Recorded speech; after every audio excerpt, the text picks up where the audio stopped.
আর মাংস রান্না করলে কিন্তু খাওয়া যায় 2-4 দিন। আর কিছু বাসায় কিছু কাজ আছে, কাজ তো অনেক আছে।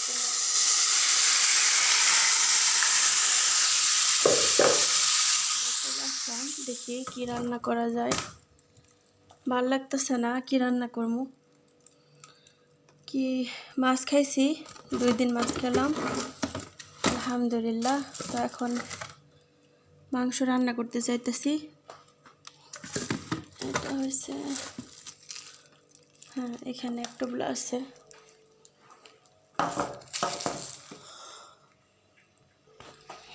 আর এখানে আছে আগের একটু মাংস আছে, কয়েকদিন আগের।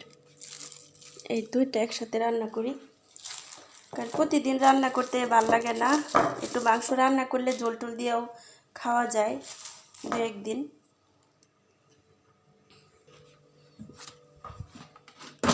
এটা হচ্ছে আদাটা বার করে রাখি।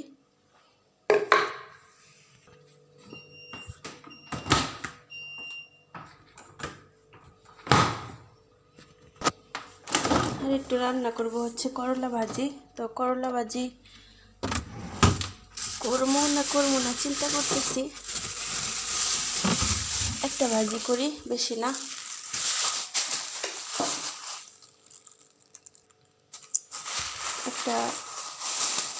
একটাই যথেষ্ট।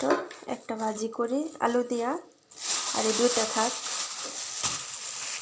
2টা পরে। আবার ফ্রিজেও কিছু করলা আমার করা আছে, কাইটা রাখা আছে আগের বলতে ম্যাডাম যাওয়ার কয়েকদিন আগে। এই যে কিছু করলা আমি কাইটা তারপর ফ্রিজে রেখে দিছিলাম ডিপে।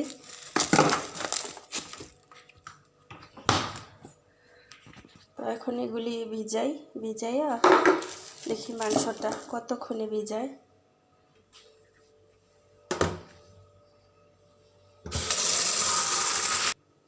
এই তো মাংসটা ভিজাই।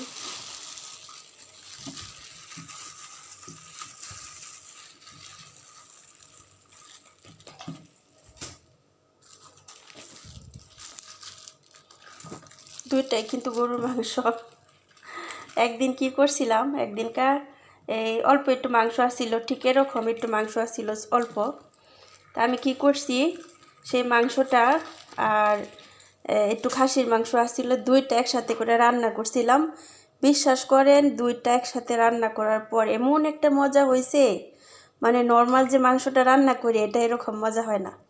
তো মজা হয়েছিল, কিন্তু আছে না, নেক্সট টাইম আবার ট্রাই করবো। এটা সাহস হয় না, কারণ একটা মাংস, গরুর মাংস খাসির মাংস একসাথে কিভাবে সম্ভব। টেস্ট হয়েছে অনেক, কিন্তু আমার সাহসে কুলায় না। তো ওই দিন রান্না করছিলাম, পরে ম্যাডামরে বলছি যে ম্যাডাম আমি যে গরুর মাংস খাসির মাংস এতটুকু রান্না করছি একসাথে। পরে কই সমস্যা কি, আমরা যখন একটা পার্টিতে যাই গরুর মাংস রান্না করে, খাসির মাংস রান্না করে, মুরগি রান্না করে, কিংবা মাছ, তোমরাও তো দেখি বাংলাদেশে, তো এগুলি কোথায় যায়, এক পেটেই তো যায়, তাহলে রান্না করলে একসাথে সমস্যা কি। আমি ওনার কথা শুই না হাসতে হাসতে শেষ। আমি কই তারপরও মানে ভয় করে আর কি, যে আসলে আপনারা কি এরকম খাইছেন কি না, আজব খাবার আমার মতো, জানাবেন ইনশাআল্লাহ।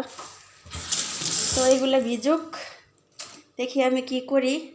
আজকে কোনোভাবে ইচ্ছা করতেছে না যে কোনো কাজকর্ম করি, তারপরেও করতে হবে কিছুটা, দেখি করতে পারি কি না। রান্না করতে চলে আসলাম। এখানে কিছু গরুর মাংস ভিজাই নিছি আর করলা ভাজি। তো এখন কিছু আলু নিব, আমার প্রিয় খাবার আলু। আলু আমি অনেক পছন্দ করি। আমার মতো কে কে আলু পছন্দ করেন কমেন্টে জানাবেন। কয়টা দিব আলু, 3টাই যথেষ্ট। আর নিব কিছু পেঁয়াজ, এই তো পেঁয়াজ নিয়ে নিলাম। আর আমি মাংসের মধ্যেও পেঁয়াজ দেব বাড়িয়ে। নিব রসুন, তুমি কোথায়, হ্যাঁ এই তো রসুন। আর আমি একটু খোলা রাখবো যেন হাওয়া বাতাসটা ইয়াতে ঢুকে, যেন নষ্ট না হয়।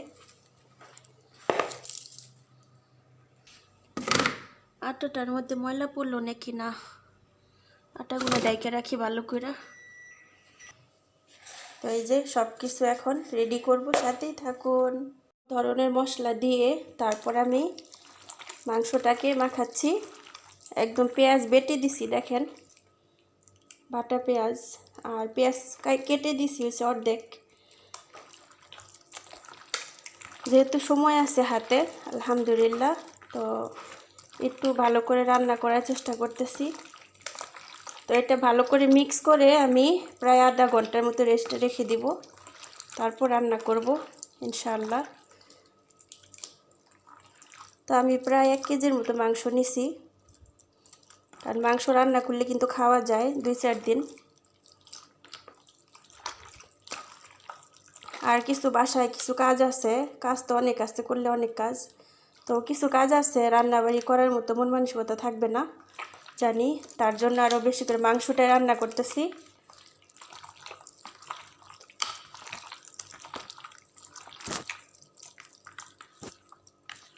তো সব ধরনের মশলা দিয়ে আদা রসুন সব কিছু দিয়ে আমি এভাবে রেখে দিলাম, রেস্টে রেখে দিব আধা ঘন্টা, তারপর রান্না করব।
এখন জালটা একটু বেশি হওয়ার জন্য কিছুটা কাঁচামরিচ দিয়ে দিব, এই যে দিয়ে দিলাম, কারণ মরিচের ঝালটা একটু কম, তো গরুর মাংস আমার কাছে ঝাল ঝাল না হইলে একদমই ভালো লাগে না আলহামদুলিল্লাহ।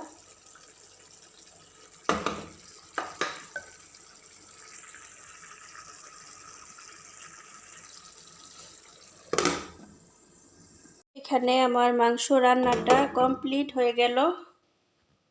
এই যে হয়তো অনেকে বলবেন আপু আপনি তরকারিতে কেন এত ঝোল খান, অনেকে বলে আমারে, কিন্তু আসলেই কিছু কিছু মানুষ আছে দেখবেন তরকারিতে ঝোলটা অনেক পছন্দ করে।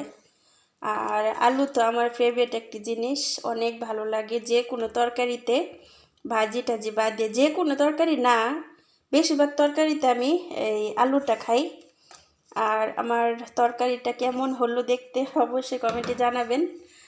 আর রান্না করলাম কেন, মাংস রান্না করলাম তো আপনাদের সাথে একটু পরে বলি।